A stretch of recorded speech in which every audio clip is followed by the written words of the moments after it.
కాంగ్రెస్ ప్రభుత్వం వచ్చినాక పరిస్థితి ఎట్లా మారిపోయింది అంటే పేదల మీదనే జులుం చేయడం, గరీబోళ్ళు ఎక్కడుంటే అక్కడ నువ్వు వస్తే మా పార్టీలోకి రా, లేకపోతే నీ అంతు చూస్తామనే విధంగా వాళ్ళ అరాచకం పూర్తి స్థాయిలో విశృంఖలంగా విజృంభించి ఎక్కడికక్కడ మరి అధికారాన్ని అడ్డం పెట్టుకుని అధికారం మత్తులో ఇవాళ కాంగ్రెస్ నాయకులు, ఇక్కడ ఉండే కార్పొరేటర్లు, ఇక్కడ ఉండే కాంగ్రెస్ చోటామోటా నాయకులు అందరూ కూడా రేవంత్ రెడ్డి బాటలోనే ప్రయాణం చేస్తూ ఉన్నారు.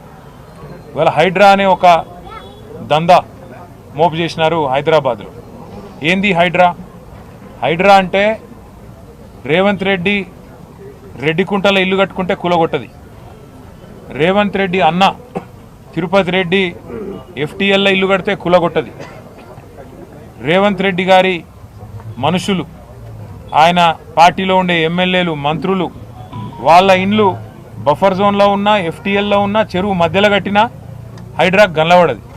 కానీ అదే గరీబోడు కుటుంబం సైజు పెరిగి ఒక ఫ్లోర్ ఎక్కువ వేసుకున్నా లేదా కొద్దిగా ముంగటికి వచ్చినా ఇవాళ చిన్న చిన్న గల్లీలల్లో ఎక్కడైతే కనీసం ఒక ఆటో కూడా చక్కగా రాదో ఆ గల్లీలలోకి వచ్చి ఆ గల్లీలల్లో ఇలా గరీబోళ్ళ మీద ప్రతాపం చూపెట్టి విచ్చలవిడిగా ఎక్కడికక్కడ హరాస్మెంట్ చేస్తూ ఉన్నది ఈ ప్రభుత్వం. ముఖ్యంగా అటు జిహెచ్ఎంసీని ఇటు హైడ్రాని అడ్డం పెట్టుకొని ఇలా రేవంత్ రెడ్డి నుంచి మొదలు పెడితే కింద ఉండే చోటా మోటా చిన్న చిత్కా లీడర్ల దాకా హైడ్రా అంటేనే ఒక బ్లాక్మెయిల్ దందాలాగా మారిపోయింది.